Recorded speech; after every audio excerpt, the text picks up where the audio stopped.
नमस्कार विद्यार्थियों। हम राजस्थान का जो अपवाह तंत्र पढ़ रहे हैं, इसमें हमने कौन कौन से पे चर्चा कर ली थी। देखो, आंतरिक प्रवाह का हो गया था पूरा। इसमें गग्गर और गग्गर की जितनी भी सहायक नदियां थी वो पूरे पढ़ ली है ना, और अन्य जो नदियां थी वो पढ़ ली। अरब सागर प्रवाह तंत्र चल रहा है, इसमें लूनी हो गया, माही हो गया, पश्चिम बनास हो गया। आज हम किसके ऊपर चर्चा करेंगे? साबरमती नदी और साबरमती की जितनी भी सहायक नदियां हैं इनके ऊपर चर्चा करेंगे। तो हेडिंग डालो आप, साबरमती नदी। कौन सी? साबरमती नदी। और साबरमती का ऐसा एक डायग्राम बना लेना। साबरमती नदी। सबसे पहले हम क्या लिखते आए हैं कि भाई उसका उद्गम कहाँ होता है। किसी भी नदी का उद्गम, संगम, मुहाना, ये सब पता होना चाहिए।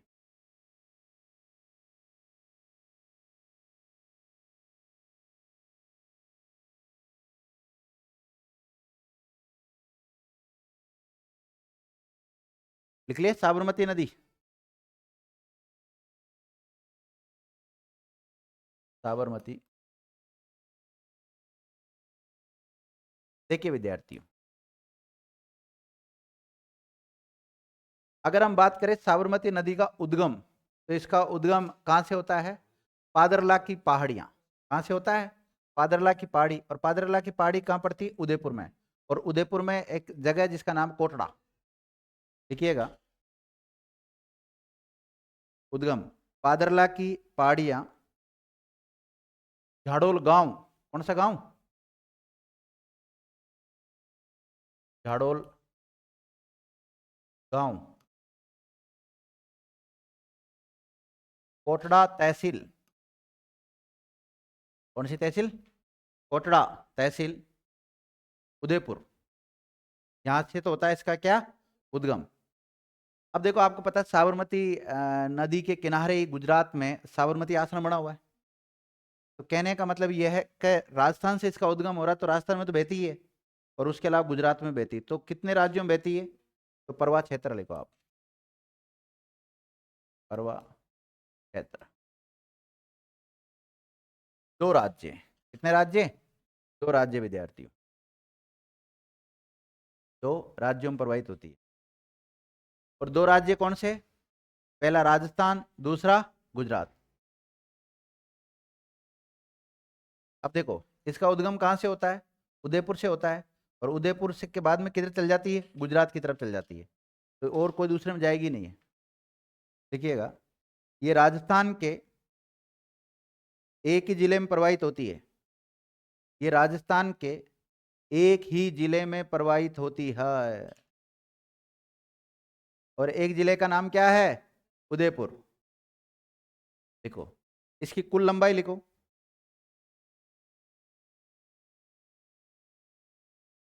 कुल लंबाई 320 किलोमीटर। कितनी है? 320 किलोमीटर। जिसमें से राजस्थान में 28 किलोमीटर बहती है।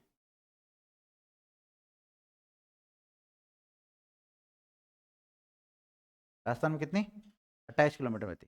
तो हम इसको राजस्थान की प्रमुख नदी मानेंगे या फिर गुजरात की प्रमुख नदी मानेंगे? देखो, यह भी गुजरात की प्रमुख नदी है।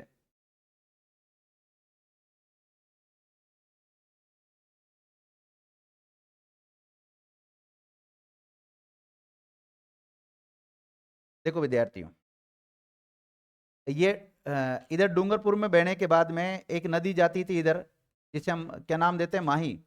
क्या नाम देते हैं? माही नदी गुजरात के कौन से जिले में जाके प्रवेश करती है? महिसागर में। माही से महिसागर याद रख लेना आप तो। ठीक है। उसके बाद में सिरोही से भी निकली थी एक नदी, पश्चिम बनास। वो कौन से में? बनासकांठा जिले में जाके प्रवेश करती है। अब बीच में आ गया उदयपुर, तो यहाँ पड़ जाता साबरकांठा। क्या पड़ जाता है? साबरकांठा। साबरकांठा। और ये बनासकांठा। ये कौन सा? और ये कौन सा? महिसागर। देखिएगा, यह नदी कौन सी नदी? यह नदी गुजरात के साबरकांठा जिले में प्रवेश करती है।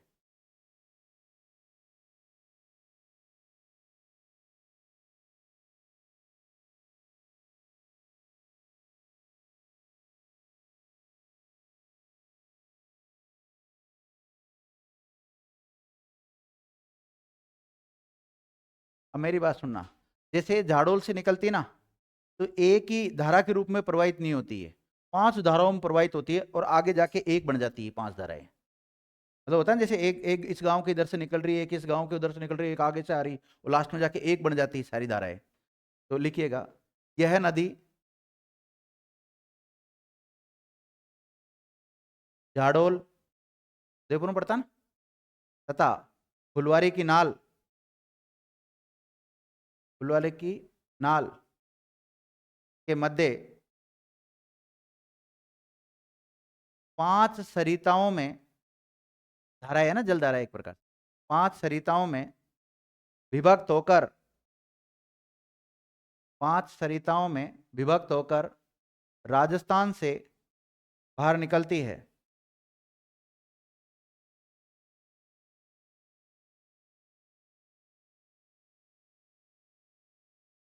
देखो, राजस्थान से, देखो राजस्थान तक ये नदी प्रदूषित नहीं है, लेकिन राजस्थान से जैसे गुजरात में प्रवेश करती है ना, तो गुजरात में आपको पता है इंडस्ट्रियल एरिया है, तो वहां पर ये क्या हो जाती है, प्रदूषित हो जाती है। क्या लिखा है, एक मिनट, राजस्थान में ये नदी प्रदूषित नहीं है, लेकिन गुजरात में जाने के बाद प्रदूषित हो जाती है।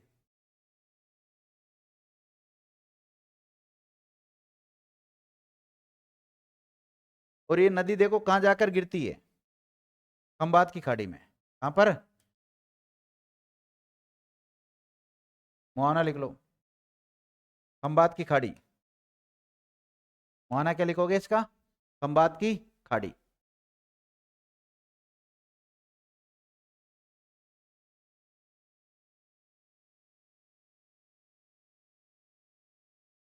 लिख लिया, मोहना है संगम, खंबात की खाड़ी, अरब सागर, गुजरात। खंबात की खाड़ी ब्रैकेट में अरब सागर, गुजरात।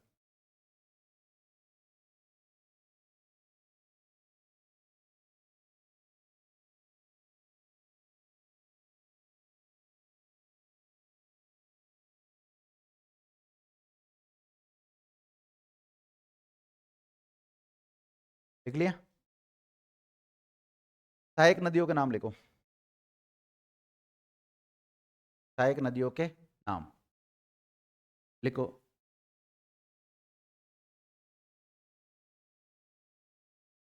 पैतरक,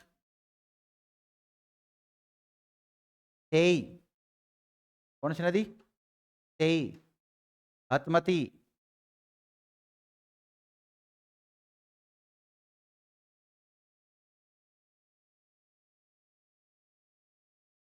मैनसरवा,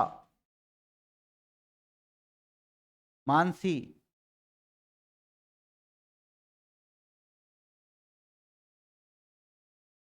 मानसी। लिख लिया, माजम या याजम,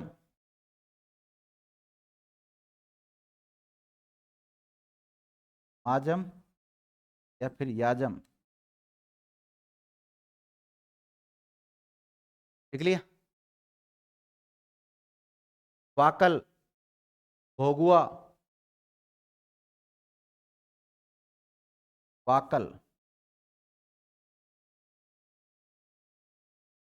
भोगुआ, मधुमती, हरनाव, मधुमती, मधुमती और हरनाव, ये सब किसकी सहायक नदियां है,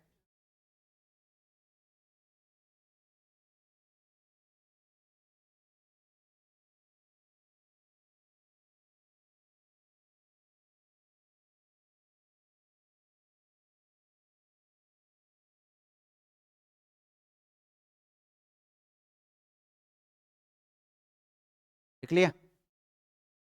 अब लिखो, इस नदी के किनारे ही गुजरात के गांधीनगर, अहमदाबाद,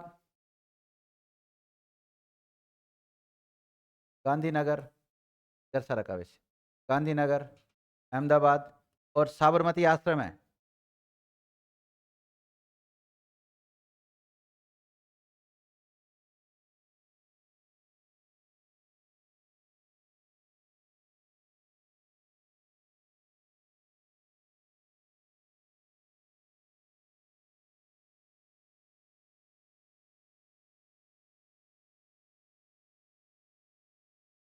लिख लिया?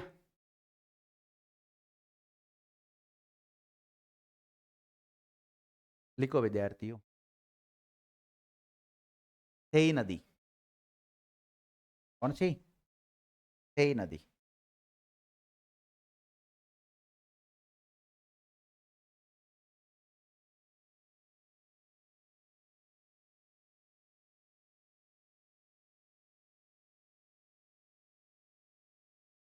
थेई नदी। सबसे पहले थेई नदी का उद्गम लिखो।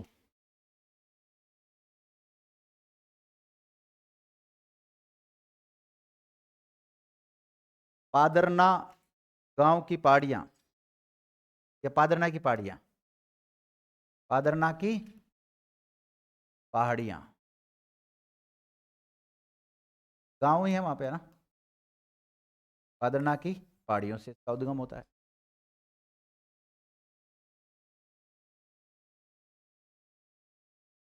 लिख लिया? लिखो। यह नदी, हाँ एक मिनट एक मिनट, क्या लिखा आपने? पादरना की पहाड़ी लिख लिया? ये उदयपुर। कहाँ से होता है इसका उद्गम? और उदयपुर के बाद में कहाँ चल जाती? गुजरात में। और गुजरात में जाके किसमें मिल जाती? इसमें साबरमती नदी मिल जाती है। यह नदी गुजरात में प्रवेश करके साबरमती नदी में मिल जाती है।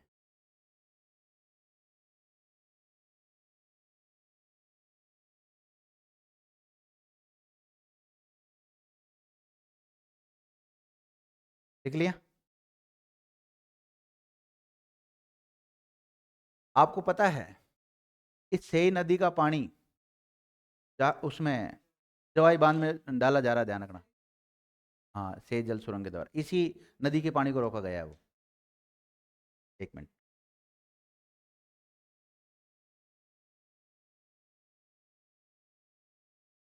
देखो, उदयपुर है और इधर पाली है, इसमें डाला जाएगा ये। लिखिएगा, सेई जल सुरंग ऐसे लिखो। इसी नदी पर सेई जल सुरंग बनाई गई है, यानी इस नदी के पानी को रोककर उसमें भेजा जा रहा है जवाई बांध में ना। सेई जल सुरंग। अब आप एक काम करो, सेई जल सुरंग को रेखांकित कर लो। सेई जल सुरंग को रेखांकित कर लें आप। सेई जल सुरंग लिख लिया? देखो, कहाँ पर है सेई जल सुरंग? उदयपुर में है। और इसके बीच में बनाई गई है, उदयपुर और पाली के बीच में। देखो, यह सुरंग उदयपुर और पाली के मध्य है। देखो, इस सुरंग से जवाई बांध, इसको जवाई बांध को जलापूर्ति हेतु बनाया गया है।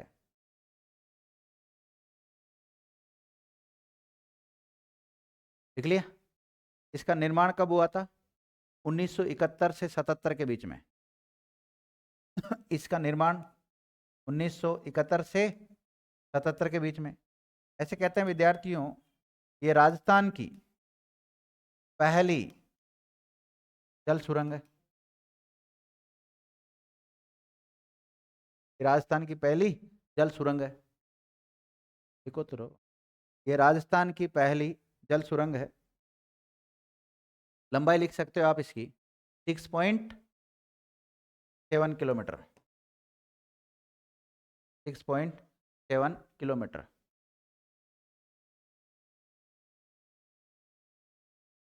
और पहली बार इसे जल कब छोड़ा गया था? 1977 में। लिखिएगा,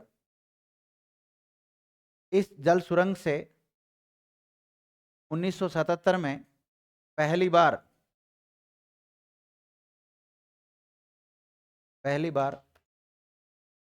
पानी छोड़ा गया। पानी जवाई बांध में डाला गया मतलब, है ना? समझ जाओगे ना?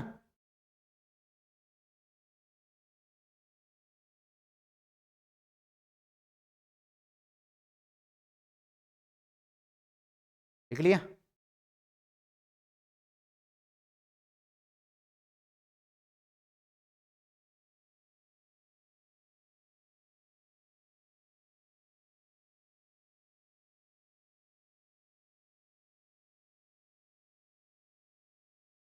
इसके अलावा विद्यार्थियों एक और जल सुरंग याद रखनी है आपको, देवास जल सुरंग। एक नोट डाल लो, अन्य सुरंग है वो, इससे रिलेटेड नहीं, वो अलग है, तेईस से रिलेटेड नहीं है ना। देखो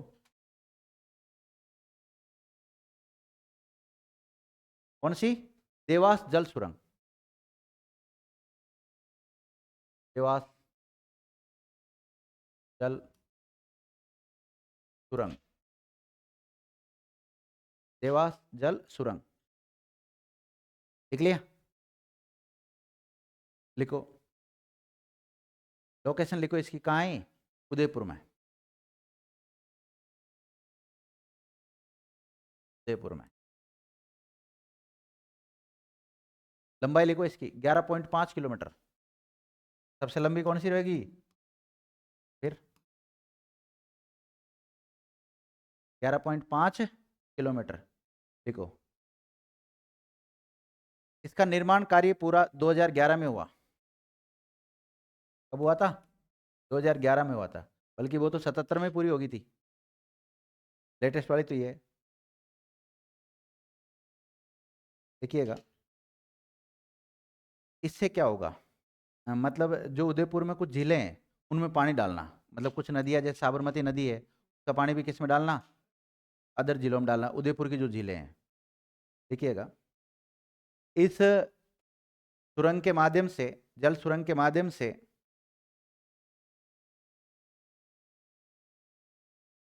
उदयपुर की झीलों में उदयपुर की झीलों में साबरमती नदी, कौमा मानसी वाकल नदियां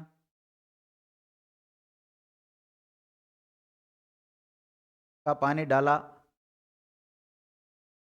जा रहा है।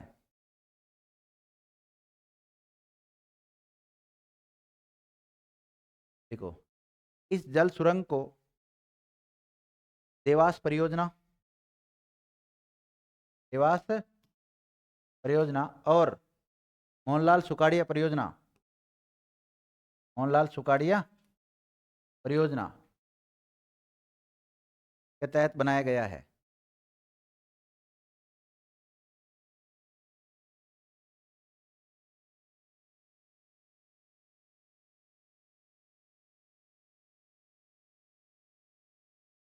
लिख लिया विद्यार्थियों?